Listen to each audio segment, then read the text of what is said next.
আলহামদুলিল্লাহ, আমাদের দেশ, আমাদের ইসলাম কত সুন্দর। আমাদের এই যে এটা হচ্ছে কি মন্দির?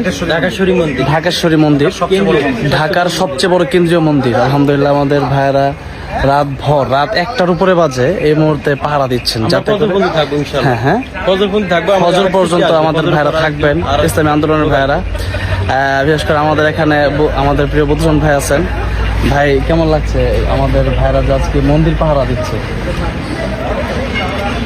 আমি যেটা বলে থাকি, আমরা তো সবাই বাংলাদেশের মানুষ।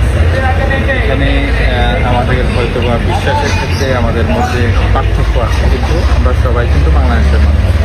সবার সুন্দর জীবনযাপনের জন্য আমরা সবার সহযোগী, এটারই একটা দৃষ্টান্ত আজকে আমরা এখানে দেখতে পাচ্ছি। আমাদের ভাইরা আমাদের দেশের হিন্দু ভাইদের মন্দির পাহারা দিচ্ছে, এবং এটা আগামী দিনে আমাদের সুন্দর বাংলাদেশের ক্ষেত্রে